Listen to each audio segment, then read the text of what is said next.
Welcome to Pouse around the house. Now today's a bit of a different video.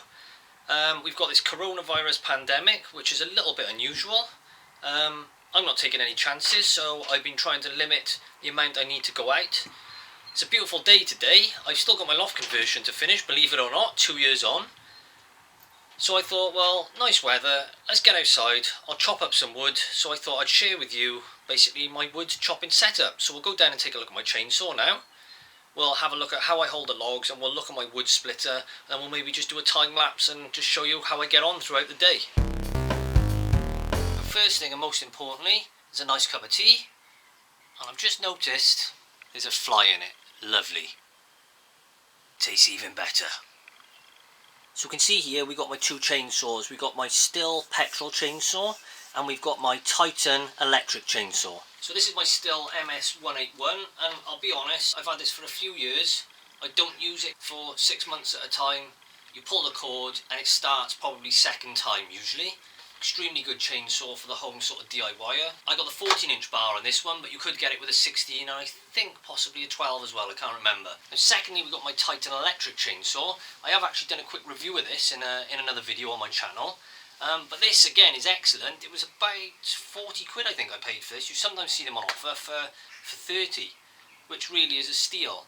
But although it's electric, you're still going to want your ear defenders, but it's not noisy enough that it's going to wind all the neighbours up. So this is always a good option if you're just doing a bit of cutting in the garden on a Sunday afternoon. Then here I got my Makita Sawhorse. Again, I've reviewed this in another video on my channel. Then we got this Titan wood splitter. Again, I've reviewed this in another video. I'm just going to set this up on a box pallet to save me bending over. So typical day in the life of me, I've just gone to use the electric chainsaw and it's not working. So first port of call, I'm going to change the fuse.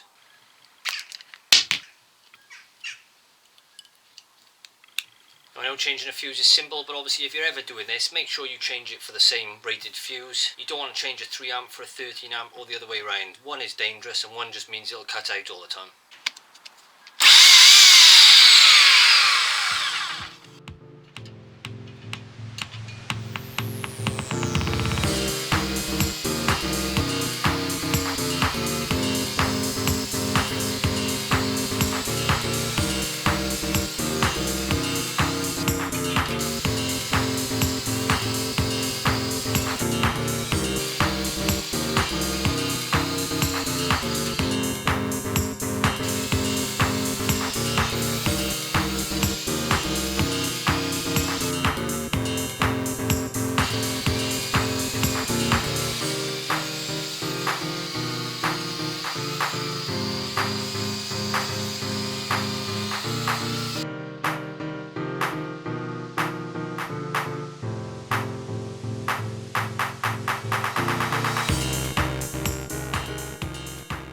You may notice that I've just been wearing a pair of ear defenders and these glasses. I would recommend wearing one of these as it's going to give you full face, head and ear protection. And the only reason for that is my daughter's been playing in the garden. She's only 3.5, and when I wear these I got much better peripheral vision than when I wear the full face mask, and her health and safety is a lot more important than mine.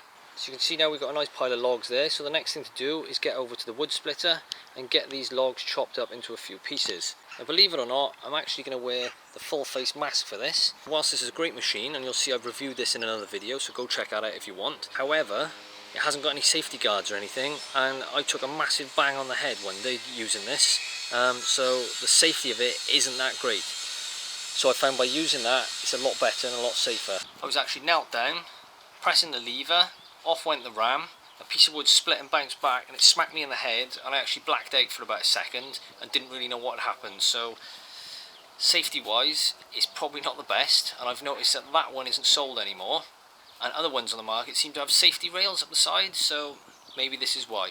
But for those of you that haven't seen my review on this, we've got a button here that drives the motor, and then if you leave that running, you push this lever and that drives the ram. This will then move up there and split the wood against this. But that's when you've got to look out, because sometimes it does go that way, or that way, or that way. The other thing I didn't do in my review of this was use this box pallet. And this is a handy thing to use because it keeps it up there, you're not bending down, so it's at a nice height. And also with all these gaps between the pallet, it keeps it stable. You can always screw it down at the front if you really want to. And also I like to put my extension lead underneath, and then I drop the cable down through it there.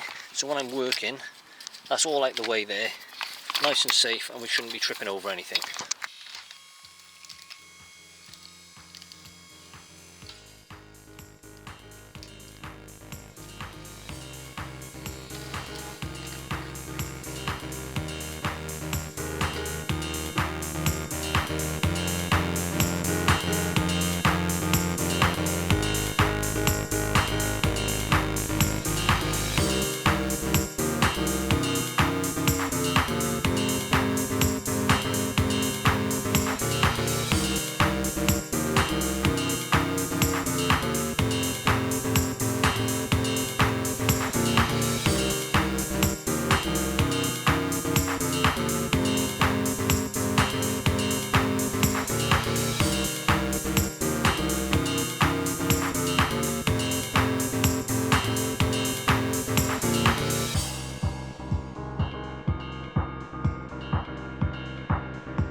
My other videos, you may well have seen one where I fixed some damp problems I was having in my house. Now that's all fixed about 4 years, 5 years later.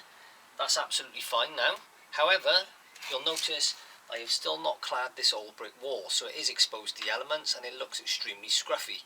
Luckily, it's around the back of the house and no one really gets to see it other than the neighbour, but I have come up with a solution. All I got to do is find the time to do it. And what I've been thinking is, I'm going to shift the woodshed, which is currently this side. I'm going to move it to this wall. I'm going to put in some lead flashing across the top. I'm going to do the roof of the woodshed, coming out of the lead flashing, and then the woodshed is effectively going to protect all this wall, so it won't even get wet anymore. It'll basically be dry. And then I'll just walk you around the side of the house now. If we look around on the back of the house, we've got the same problem. I got render here that I chipped away. This was having damp issues as well, and you can see that gravel trench there that I put in with some perforated pipe underneath, and that obviously all drains down. It's all a bit of a mess at the moment because I haven't been out here and maintained it. So the plan here is to timber clad the very back of the house here. That will come out and extend off the side of the house and into the woodshed. So effectively the timber clad, where it protrudes off the side of the house, will be the woodshed, and the roof of the woodshed is going to come off there. I'm going to run lead flashing across the top, grind out a nice neat line of this render, so then you'll have lovely timber clad on the back of the house, and then the side of the house you'll have a woodshed that comes straight into the timber clad. So all you'll see is timber. All the house will be protected from the elements around the back because this is solid wall, there's no cavity, and although I don't get any damp, it is a very cold wall. So fingers crossed that'll do the job.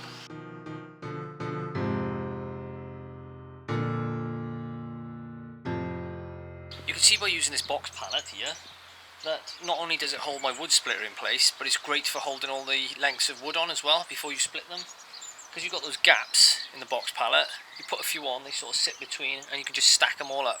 Then it means I'm not bending over multiple times. And that box pallet, it was just off a friend that had a load of slabs delivered, and I thought it'd be perfect. I got a couple of these lying around, and they make excellent outdoor tables. Now generally the thing I tend to do is when I get wood, I bring it back. I've got a load of pallets on the floor under there just to keep the wood off the floor.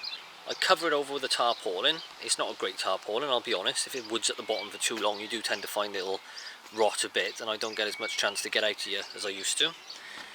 But from there then, like you've seen, you can transfer it to the sawhorse, chop it onto the splitter, split it, wheelbarrow over to the woodshed at the bottom of the garden. I have got an axe or a maul in the shed, and I always used to split my wood with this, but to be honest with you, if I was out here all day and I had loads of wood, then it used to give me a bit of a bad back, so that's why I went for the splitter. And for 80 quid, which is what I paid for it, I mean, you can't fault it, and it just saves me. With my 3.5-year-old, I'm always chucking her about the place, and I could do without being injured.